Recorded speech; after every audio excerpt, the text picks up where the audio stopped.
Welcome to the Simple Life, Homesteading the Pioneer Way. I have got my biscuits out of the oven. I had just done a video earlier about how I did my hand-formed biscuits. And now I'm going to be making some gravy. And what I do is I put a little bit of oil in my pan. And with the flour that I had left from the hand-formed gravy, I will use to make gravy. I mean, the flour I had left from the hand-formed biscuits, I will make gravy. That way nothing is ever wasted. We don't believe in wasting food. And at this point, this is called a roux. And a roux is used in all different cultures for all different kinds of sauces and gravies and cream sauces and it depends on what you're making, how dark you want it. To make gravy, I like it to be a medium darkness. Now I am going to add a pinch or two of salt. And then I'm going to add some pepper. I'm doing this with one hand, so bear with me.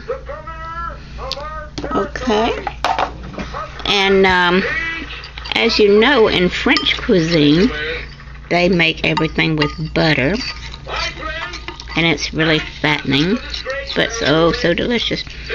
And they would use butter and flour. I've just used oil. You can use lard. You can use whatever you want.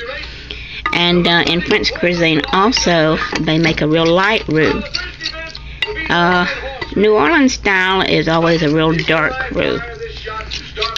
But I like a medium color roux. And you just cook it a few minutes till you get to the... See, it's kind of a paste. That's what's called a roux. And when it gets to the color you like for your gravy or sauce, then you start adding your liquid. Now, if you was going to make some kind of sauce, you might add chicken broth or vegetable broth or beef broth, or you might add water or milk. I like, and also for gravy, you can, sawmill gravy is just made with flour, fat, and water, salt and pepper. But I'm making a milk gravy today, so when it gets to the consistency that I like, the brownness I like, I will be adding milk. Now, I also like tomato gravy. You can add stewed tomatoes or canned tomatoes, or just chop up some tomatoes and make tomato gravy also, which I love. And maybe doing that another time, or maybe not. I mean, gravy is gravy. You see how I'm making it, and I've just told you how to make tomato gravy, so I guess there's no real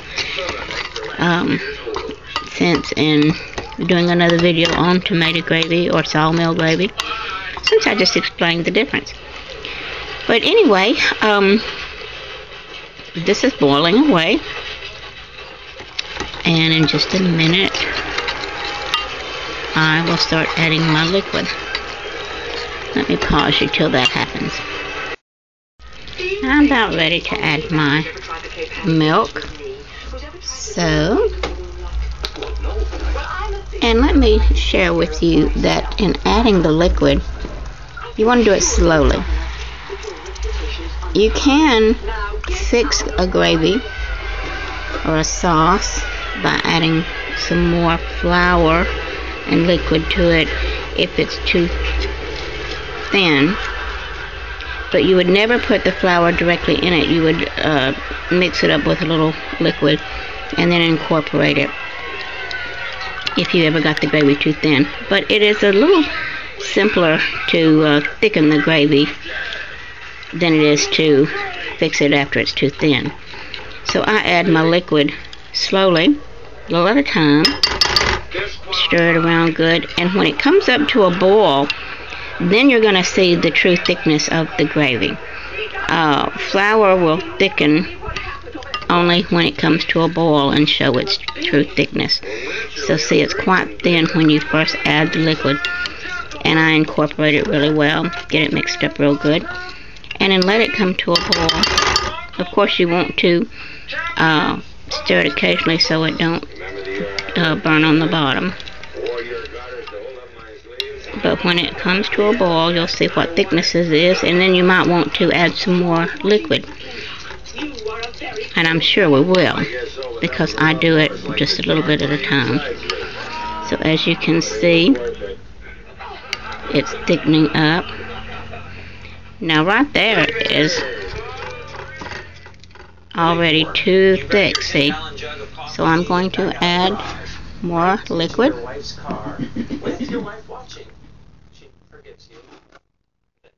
And then we will let it come up to a boil again. And when it gets to the consistency that you like, which I like a medium thickness gravy. I don't like it real thin. I don't like it too thick.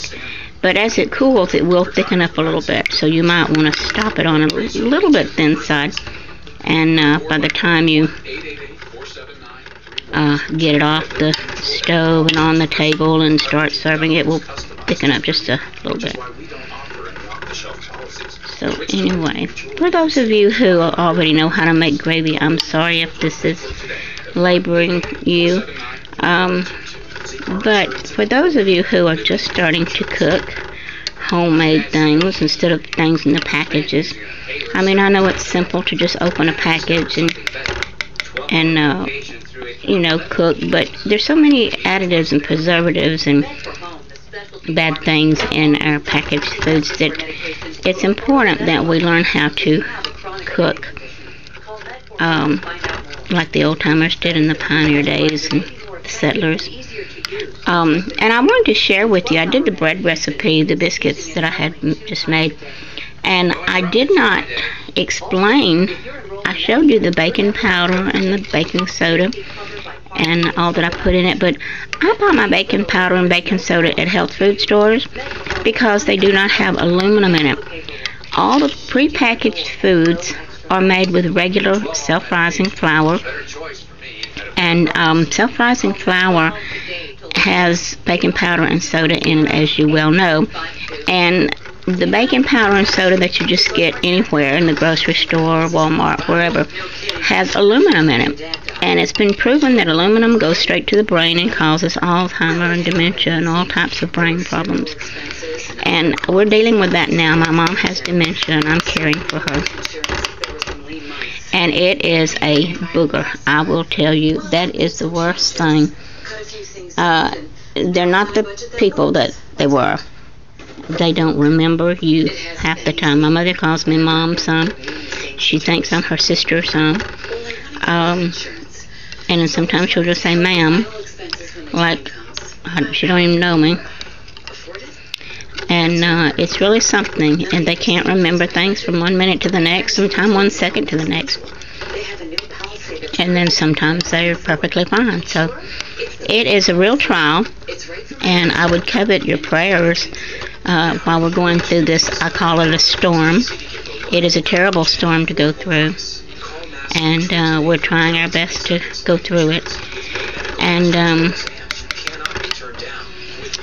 anyway, I do not want aluminum in my baking and my cooking and my foods that I eat. So I would let you know that if you do not want the aluminum in the baking powder and baking soda and self-rising flour, that you would find a source to get baking powder and baking soda that does not have the aluminum in it. That right there is a perfect gravy to me.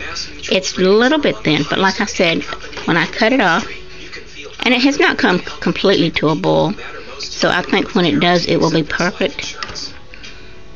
You want it to coat the biscuit well, but you don't want it to. I'd rather have it a little thin than a little thick. It's my opinion. So, here's my gravy. And at this point, you would add some sausage that you've already cooked and crumbled up if you want sausage gravy. Or you could add some stewed tomatoes or some canned tomatoes. Or just cut up some tomatoes and have tomato gravy. So until next time, this is Brenda Weatherly for The Simple Life, Homesteading the Pioneer Way, saying keep homesteading.